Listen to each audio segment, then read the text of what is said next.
그 선거 이야기를 좀 해봐야 될 것 같은데 어떻게 선거 잘 보셨나요? 예, 잘 봤죠. 예. 저희가 저희도 예상을 했지만 다른 여러 매체들에서도 예상을 하듯이 상공하민 상원은 공화당, 하원은 민주당이 차지했다는 요 말처럼 그렇게 결론이 났어요. 그 의회 내 민주당과 공화당의 다수당 장악 여부가 굉장히 경제 정책에도 큰 영향을 미치지 않습니까? 그 당에 따라서 이렇게 선호하는 경제 정책이 좀 다르지 않습니까? 이번에 공화당과 민주당의 경제 정책 성향에 따라서 앞으로의 좀 정책 변화가 이루어질 수 있을 것 같은데 이 성향이 어떻게 다른 겁니까? 그렇죠. 공화당은 보통 작은 정부를 추구하기 때문에 그 감세 정책, 소위 텍스컷을 통해서 직접 돈을 그 기업이나 소비자들이 쓸 수 있게끔 해서 경제를 부양하는 정책을 썼습니다. 그래서 이번에 트럼프 대통령이 그렇게 한 건데, 근데 문제는 뭐냐면 기업이나 소비자가 쓰지 않으면, 그러니까 기업이 투자를 하지 않거나 소비자가 그것을 쓰지 않고 세이빙을 한다면, 나름 먹튀라고. 예, 그렇게 되면 사실 그게 이제 그 경제에 엮이는 그 소위 말해서 멀티플라이라고 그러고 뭐 승수라고도 하거든요. 그래서 그게 사실은 그렇게 큰 효과가 나지 않을 수도 있어요. 예. 그리고 대체적으로 그 공화당이 밀고 있는 그 기업이나 섹터들은 에너지 기업들과 그 다음에 국방, 이쪽으로 사실은 이제 그 정부가 이제 돈을 많이 쓰거나 우호적인 정책을 하게 돼 있죠. 그래서 요번에 이제 하원에서 다수당이 되어서 그동안에 이제 공화당이 추진하던 그 에너지 기업들에 대한 그 우호적인 환경 정책이 좀 변할 수가 있어요. 그래서 뭐 카본 에미션이나 클라이메이트 체인지 이런 이슈들이 좀 될 수 있고, 그다음에 미국 국방비는 사실 이제 줄어들거나 더 이상 늘어나지 않을 수도 있다라고 저는 이제 개인적으로 생각하고요. 민주당은 이제 그와 반대로 빅 가버먼트를 추구를 하기 때문에 직접 정부가 돈을 쓰는, 그래서 확대하는, 그리고 이제 도메스틱, 그러니까 국내에 쓸 수 있는 이런 쪽으로 이제 정책을 선호를 하거든요. 그래서 기업들에게 물건을 직접 구입하거나 국민을 이제 직접 고용을 하면서 경제를 부양합니다. 그래서 이것이 사실은 감세 정책보다는 좀 효과가 있습니다. 그래서 보통 이제 사회보장 확대, 이번에 특히 그 메디케어 분야가 굉장히 핫 이슈였거든요. 그래서 이런 정책을 되게 선호하고, 그래서 이번에 민주당이 하원에서 다수당이 되면 헬스케어 관련된 분야에 영향이 있을 거라고 이제 지금 많이 이제 예측을 하고 있는데, 그것 쪽이 이제 좀 영향을 받고 있는 그런 분야죠. 아까 그 트럼프 대통령이 이번 중간 선거 있기 직전에 또 다른 감세 정책을 추진한다. 뭐 중산층의 감세 정책 하겠다. 이런 내용들이 나왔는데 결론적으로 지금 하원에서 그 민주당이 다수당을 차지했잖아요. 이런 부분들이 어떻게 영향을 미치게 됩니까? 과거 그러니까 2017년 전도 말에 법인세를 그 35%에서 21%를 깎아줄 때 그때도 민주당은 반대하지 않았나요? 그렇죠, 반대했죠. 그다음에 이번에 뭐 그 중간 선거 이전에 이제 트럼프 대통령이 중산층에 대해서 추가적으로 감세를 또 하겠다 이런 말을 했는데 아마 민주당은 반대하지 않을까요, 여태까지? 그렇죠? 그렇죠. 지금 이제 일단 그 감세 첫 번째 그 코퍼레이트 프로핏에 대한 감세 정책이 부자를 위한 감세 정책이라는 비난을 받게 되니까 사실 또 중간 선거를 앞두고 어떻게 보면 제가 보기에는 립 서비스였다고 저는 생각을 해요. 그 아마 이제 그런 면에서 조금 더 그 소득을 더 가난한 계층에 더 재분배시키려는 그런 노력을 더 기울이는 정당은 민주당인 것 같습니다. 그렇죠. 그래서 그런 면에서 지금 하원 다수당을 차지한 그 민주당이 엄마에도 트럼프의 그러한 그 정책은 좀 더 제동을 걸지 않을까. 그다음에 뭐 경제 여러 개 기업들이 기업하기 좋은 나라. 뭐 이렇게 하면 그 많은 규제 다 풀어줘보자. 이런 식의 얘기도 많이 해왔는데 그것도 아마도 민주당이 이제는 더 제동을 걸 수 있는 그런 상태가 됐으니까 좀 더 제동이 걸리지 않을까. 이번에 민주당 내부에서의 평가는 그래도 뭔가를 보여줬다, 변화가 시작됐다라는 이런 표현들이 많았어요. 그 어저께 그 주 하원 의원 당선된 샌박 의원하고 전화로 이제 인터뷰를 했는데 이번 선거에 대해서 어떻게 생각을 하냐 그랬더니 변화가 시작이 됐다는 거를 보여준 거고 굉장히 또 투표율이 높지 않았습니까? 그렇죠. 네. 이런 부분들이 굉장히 우리가 함께 하면서 일본은 승리다. 뭐 이제 이렇게 표현하기도 하고. 그러니까 소위 서로 말해서 다 자기네들이 선방했다 지금 이렇게 하고 있는 형국이에요. It was a big day yesterday, an incredible day. And last night, the Republican Party defied history to expand our Senate majority while significantly beating expectations in the House for the midterm and midterm year. Minority Leader Nancy Pelosi, listen in. Today is more than about Democrats and Republicans. It's about restoring the Constitution's checks and balances to the Trump administration.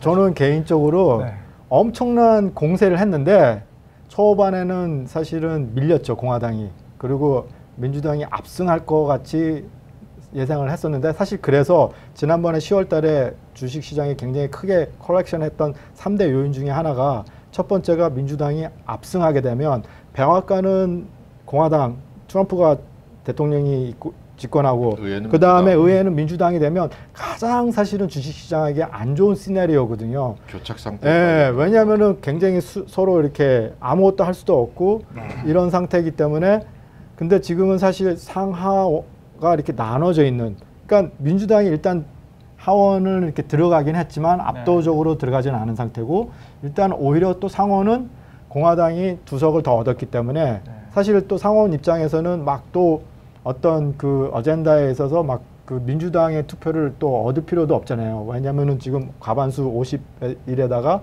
또 부통령이 있으니까. 그러니까는 사실은 하원을 또 견제할 수가 있어요. 직접 트럼프가 하지 않더라도. 그러니까는 또 사실 나쁘지 않은 거예요. 그러니까 공화당이 원래 그리고 중간 선거가 항상 대체적으로 보면 한 40석, 50석씩 잃어요. 전에 오바마 때는 굉장히 많이 예. 근데 그거에 비하면 30석 잃은 거는 선방했다고 저는 생각을 한 거예요. 지금 자연스럽게 주식 얘기를 하셨는데 그 예측했던 대로 요 상하원에서 민주당과 공화당이 이렇게 분산이 됨으로 인해서 주식시장은 조금 그 불확실성이 없어졌다라고 판단을 한 것 같아요. 그 선거 다음 날 7일 날 봤더니 다우지수, 나스닥지수, S&P 500 지수 모두 2% 이상 올랐고 오늘은 오늘 8일인데 8일 확인해봤는데 다우지수는 상승 마감을 했습니다.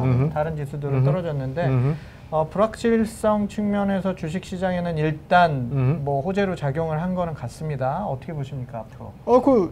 일단은 지금 정치적인 그 불확실성은 확실히 이제 해소가 됐고 아웃컴도 예상보다 나쁘지가 않은 거예요. 그러니까 상하원은 양당으로 지금 나눠져 있고 그 다음에 또 지금 무엇보다도 지금 이제 민주당이 이번에 그 선거에 임하면서 세 가지 중점적으로 했던 그 어젠다가 뭐였냐면 첫 번째 헬스케어, 두 번째가 또 인프라스트럭처. 이건 원래 이제 그 민주당이 선호하는 정책인데 그거는 또 트럼프 대통령이 선호하는 요거 하겠다라는 그 정책이잖아요. 그러니까는 인프라스트럭처는 조만간 이제 합의하에 되는데 이제 방법론에 이제 좀 차이가 난 거죠. 공화당 이번 트럼프 대통령은 민간 투자들을 끌어들여서 정부가 돈을 좀 더 적게 쓰면서 인프라스트럭처를 유도하는 그런 정책을 하는 것이 공화당의 기존 정책이라면 원래 이제 기존의 민주당 정책은 정부가 직접 나서서 모든 그 투자를 하는 거기 때문에 이제 방법론에는 좀 민주당이 더 국가 부채를 더 늘리는 그런 정책을 추구한 성향이 있는 거네요. 그런 면에서는. 그렇죠. 근데 원래는 항상 그렇죠. 기존에 근데 요번에 이제 워낙 그 국가 부채가 좀 많이 예상보다 늘어나니까 그거를 이제 어떻게 정치적으로 지금 타협할 건지는 아직까지는 잘 모르겠어요. 그 세 가지 아까 말씀드렸던 불확실성 중에 하나가 그 연준의 금리 인상이 있잖아요. 연준의 금리 인상은 사실은 뭐 정체적으로 뭐 민주당이 다수당이든 공화당이 다수당이든 거의 상관없이 뭐 이거는 연준이 했는데 지금 약간 이제 추세로 보니까 연준이 이번에 12월 달에 금리 올리는 거는 거의 뭐 기정사실화 하더라도 내년에 대한 스탠스는 아직 잘 모르지만 뭐 미중 무역 전쟁이 악화가 되면 혹시나 뭐 3번 올리겠다는 그것이 한 번이나 바꿀 수도 있고 네. 좀 도비시로 변하지 않게 됐나. 그러면 이제 아무래도 주식시장이 더 치고 올라갈 수 있는 그런 여력은 생기는데 문제는 이제 미중 무역 전쟁이 네. 이게 사실은 바이패리선이라고 이제 양당에서 공화당이나 민주당이 다 지지하고 원래 기존의 민주당이 사실 이거 더 서포티브한 그런 정책이잖아요. 네. 예. 지금 대본을 2개나 건너뛰고 계신 건 그래요? 네. 어쨌든 간에 뭐 한 번에 그냥 꼭 대본대로 가지 않아도 되잖아요. 네. 그죠? 뭐, 예. 지금 오늘 사실 그 FOMC 정례회의가 이틀간 열렸고. 예, 그렇죠. 오늘 기준금리 동결이 발표가 됐어요. 8일. 그래서 다음 달에 인상할 것이라는 전망들도 나오고 있는데 일단 그 무역 전쟁 얘기하고 금리 기준금리 이슈에 관련해서는 뒷부분에서 좀 이야기를 나누도록 하고 노 교수님 보통 그 중간 선거 이후에 그 주식 시장이 앞에 김 교수님 올랐죠. 네. 얘기를 했지만은 대개 중간 선거가 끝나고 이제 역대 대통령의 집권 3년 차, 네. 3년 차가 될 때는 대개 평균적으로 2차 세계대전 이후에 주식시장은 약 한 14% 정도 네, 그렇죠. 그렇게 계속 맞아요. 올랐다. 올랐다. 3년 차가 제일 좋더라고요. 중간 선거가 있는 해는 이제 정책이 뭐 경제 정책이 주로 되겠지만은 정책이 어떻게 바뀔까에 대해서 불확실성이 존재하기 때문에 투자하는 사람들이 좀 더 몸을 사리는. 네. 그래서 평균적으로 중간 선거에 있는 애는 약 4% 주가가 올랐다. 되게 이제 그렇게 기록이 나와 있습니다. 근데 지금 트럼프 대통령 경우는 집권 1년 차에 거의 20% 뛰어 올랐고 네. 올해는 지금 연초부터 선거 이전까지 약 2% 정도밖에 오르지 않았습니다. 그렇죠. 이번에 그러니까 1년 차에 많이 오른 것이 이제 2년 차 깎아먹게 하는 원인도 됐지만은 또 하나는 다른 때하고 달리 지상에서 최대 경제 강국 2개의 나라가 미국과 중국이 무역 전쟁을 본격적으로 시작하고 이것이 쉽게 가라앉지 않을 것 같다. 뭐 이것이 지금 말도 주시장을 짓누르는 가장 큰 원인이 아니냐 그런 것 같습니다. 지금 현재. 네. 그래서 사실은 민주당이 집권을 이제 크게 승리를 하게 되면 사실 헬스케어 입장에서는 안 좋죠. 그 뭐냐면은 이제 메디케어이라는 뭐 이런 식으로 해갖고 정부가 이제 인슈런스 프로바이더가 되게 되는 거예요. 그렇게 되면은 프라이빗 섹터에 있는 컴퍼니들하고 이제 컴피티션이 되거나 약값을 이제 또 법안이나 사실 이거는 트럼프도 원하는 거예요. 약값을 낮추는 거는. 네. 근데 이제 그렇게 되면 아무래도 이제 제약회사나 이쪽에 있는 회사들이 이제 이익이 낮아지기 때문에 좀 안 좋았었는데 생각보다 민주당이 크게 승리하지 않아갖고 요번에 많이 반등했던 그 기업들이 사실은 헬스케어 그런 파머시 컴퍼니들이었거든요. 카터필러. 그게 사실은 굉장히 얼마 전에 주가가 많이 하락했었잖아요. 그게 굉장히 또 주가가 올랐어요. 지금 현재 그러니까는 사회 간접 자본 확충을 위해서 뭐 수로 건설이나 도로 건설이나 지하철 건설이나 뭐 이런 것들을 많이 하겠다라고 하면은 아마도 그런 지금 얘기하면 캐터필러니 박케빈이 이런 회사 장비들 많이 그 주가가 굉장히 제일 많이 상승한 주가 중에 하나가 그 기업이었습니다. 그럼 뭐 미국에 진출해 있는 여기 뭐 조지아에 진출해 있는 뭐 두산이 그렇죠. 박케 좋죠. 네. 그렇죠. 그다음에 현대건설기계 뭐 그렇죠. 선택을 할 수 있겠네요. 그럼요. 왜냐면은 민주당이 그거를 사실은 이번에 선거 공약 중에 하나로 강력하게 나왔으니까. 양당이 다 지금 사회 간접 자본 확충 그거는 필요성을 느끼기 때문에 필요하다라고 생각하고 있는 거 그것은 그럼요.